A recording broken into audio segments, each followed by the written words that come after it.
Hi, my name is Kasia Bukowska. I am from Los Angeles. I currently live in Poland. I've been living here for about 10 years. I'm an equestrian artist, a horse enthusiast, and yeah, so let's get started.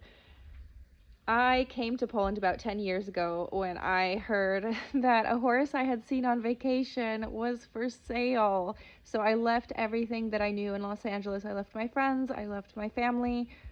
My dad actually came to Poland with me to help me because I did not speak the language and I did not know anyone. But I was determined to pursue my riding career and, jump Grand Prix and make a living that way, training young horses and things like that. So I came to Poland, I was riding, I was competing, and then I ended up bedridden. Ended up in a hospital, and then a second hospital, a third hospital. No one could diagnose me. I saw over 20 doctors. And after 9 months, I was finally diagnosed back in Los Angeles at USC with lupus and fibromyalgia. Now, I was told by multiple doctors that I would never ride horses again, but I did not accept that. And I asked the doctors what I could do to get better because I needed to do everything to get better. They said that I really needed to exercise. Well, it was really difficult because I couldn't even stand up on my own or feed myself. So I decided to take a paintbrush and just practice holding on to a paintbrush. To be honest, I hated painting, and my mom didn't know what art supplies to get me because I've always been interested in art and drawing, but never painting. And she went to the store and just brought home some paints and stuff like that. And I was really disappointed because I hated painting, but I didn't have any other options. So I just practiced pinching my fingers together to hold this paintbrush. And so that's how I actually started painting horses. I developed this style of like drippy paint in the background, which for me was symbolic of the tears I cried because I wasn't around horses for months and months and months. The tears I cried because of the pain, the physical pain of like literally trying to get up by myself. And then also the emotional pain of everything and feeling like a burden on everyone around me. So, yeah, these drips were symbolically my tears. And even though I'm a lot better now, and I'm able to ride and drive and do everything that I'm doing, I still incorporate these drips because it's just a testament and a symbolic way for me to remember how much I overcame to get to where I am today. And I believe it's still a symbol for people to understand that even if they're going through a hard time and they're crying and they're going through this hardship and turmoil, that they should keep fighting because it will get better if you don't give up.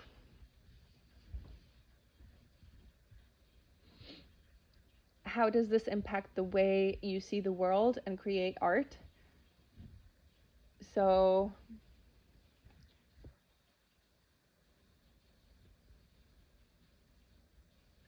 growing up in Los Angeles, I always saw everyone having everything, everyone being extroverted out there, having the best purses, cars, and things like that. And so it really pushed me to want these material things.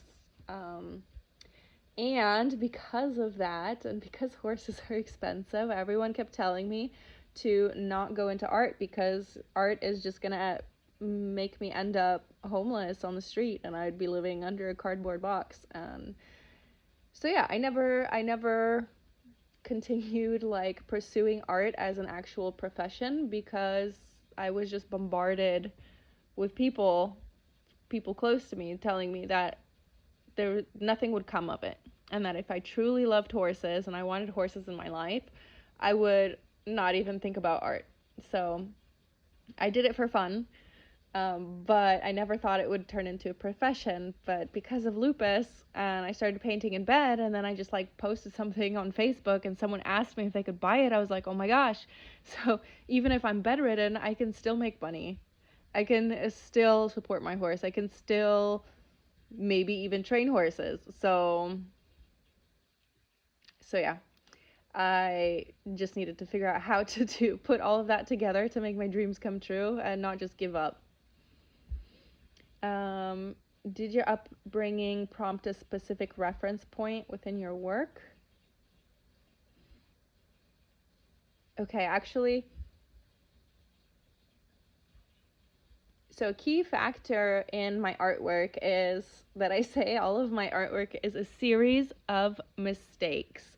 And I say that because my first ever acrylic painting was, I have to check the date, but it was in high school. And I did this painting because I absolutely hated paint. I like drawing because you can erase. But I felt like painting was so permanent, you know? And so I struggled with OCD, obsessive compulsive disorder, and it was really taking over my life. And at that time, no one thought it was an issue. It was just, I don't know, just accept it and be better, and that's it. But it was really getting hard to function.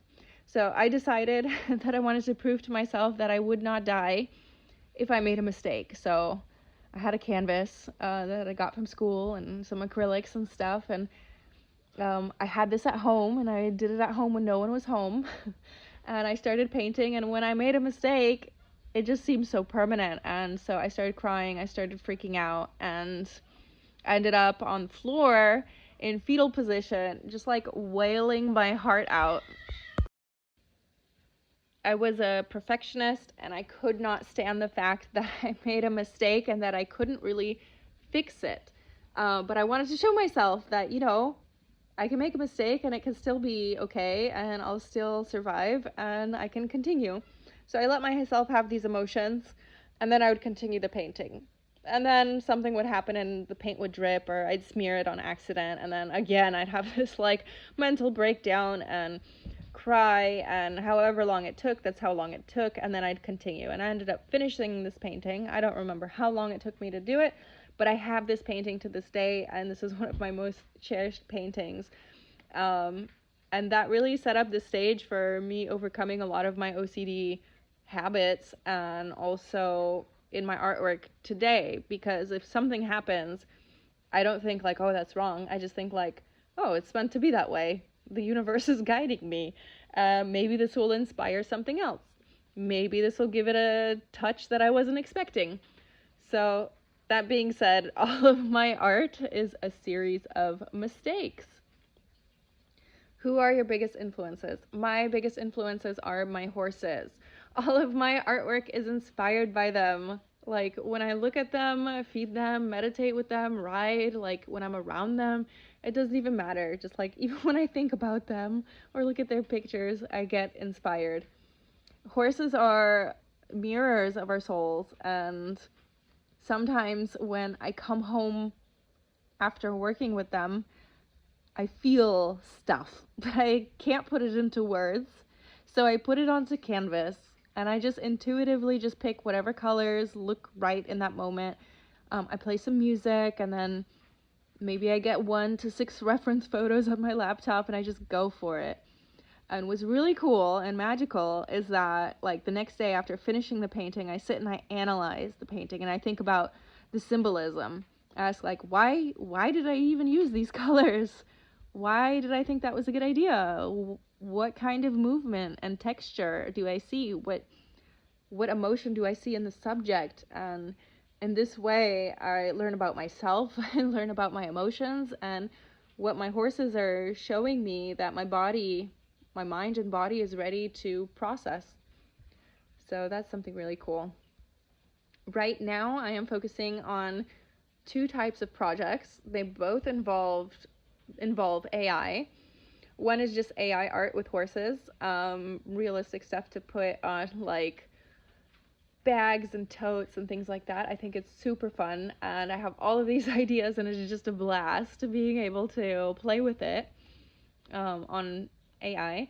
And then I also have some ideas where maybe I use some of my own reference photos of me and my horses, or just my horses, and then I enter that into AI, and then I tweak it a little and add some color and stuff like that, so that I can get these reference photos for an actual painting. Like sometimes I have a dream, or sometimes I just have this idea, but I cannot for the life of me find reference photos to help me make this a reality on canvas. But with AI, everything is possible now. So now I can create the angles and the outline and everything that I need to be able to then like be okay and good with the proportions and get that on canvas. The biggest challenge for me in being an artist is finding the will to paint and post and take pictures and advertise and all of that stuff during the bad months. I get so discouraged sometimes because there are months where I don't sell anything. Like there have been like 4 months where I sold absolutely nothing. And then during COVID, especially when I couldn't like even ship overseas, oh my gosh, I sold nothing for almost a year. And that was really disheartening, depressing, and I just wanted to like throw everything out the window because I thought, what's the point? What's the point of this? But the most important thing to remember is to keep going even when you do feel like you want to give up. You can tell that voice, that critic that says, oh, you won't make it as an artist, or oh, see, this is proof that you'll never make it. Be like, okay, I hear you.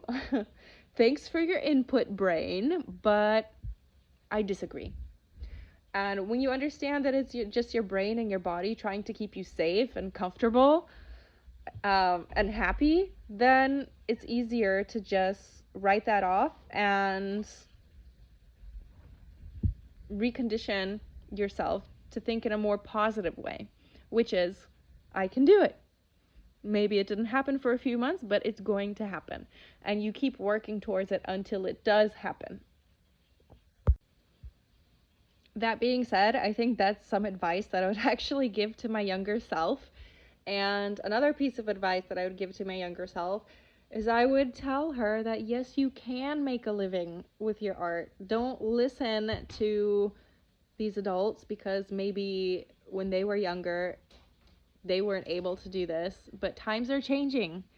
As long as you are open to learning, you're open to doing everything that it takes to get it done, which requires a lot from you, a lot of effort, a lot of time, a lot of even money investing in learning and commitment, then it's all possible. Because if you're a talented artist, that's amazing, that is great, but in order to make it into a business, you need to learn about business. You need to learn about marketing and email and photos and sales and copy and all of this stuff. And that's where the investment comes in. The investment into your education of how to market yourself and market your artwork so that people are willing to buy. I have never really tried unconventional mediums or techniques, but I will say that I do enjoy painting outside with my horses in the middle of the paddock with them when the weather's warm. A while back I used to do a lot of spray painting, but I stopped because it really didn't sell that well. Now I occasionally mix it with acrylics and it makes this cool cracking texture. So sometimes I incorporate that into like my more maybe expressive abstract pieces. I definitely listen to very, very loud music while I paint. I love to paint to like, fast-paced music, maybe some hip hop, dance, top 40s, something along those lines, because I just like get into the rhythm, I feel the beat, and I feel like it helps me paint a lot faster. Sometimes even like some fast techno or something, drum and bass, then I get a painting done really pretty quickly. But sometimes I like to reminisce and play some high school music and like, listen to The Cure, Led Zeppelin, The Doors, Sublime, Red Hot Chili Peppers, you get the vibe. The best reaction that I got, or that I get from people who order portraits from me, are the tear jerkers, because when they start crying when they see their animal on canvas, it just really warms my heart, and I feel so happy that I could provide them this love and this feeling again. And what's cool is that I've been told that my artwork is not just like a realistic rendition, like a photo. There's a different type of energy attached to my artwork, and when they look at their art, they say they can feel a part of their horse or whatever animal it is, their horse's soul in the artwork. So I really try to ask about the animal, whether it be a horse or a dog or a cat, before I start painting, to really incorporate that energy within the artwork.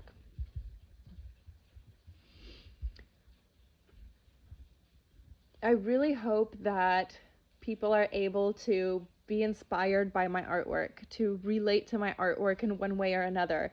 Maybe it's relating to the subject, that the subject looks like an animal that you have, or maybe it's the expression, the feeling, or maybe even the symbolism behind the piece. But my goal is for people to have some sort of emotional reaction, because all of these paintings that I do are inspired and painted when I'm in some emotional state. And like I said before, sometimes I don't know what that is, exactly what emotions those are, but I figure it out along the way. And I think that's what makes my artwork so expressive, is the fact that it is literally just painted from emotion. Like, my head kind of turns off, my heart just connects to my hand, and my hand is like dancing to the tune of whatever beats I have flowing, and it just happens. It just, like, the art just happens.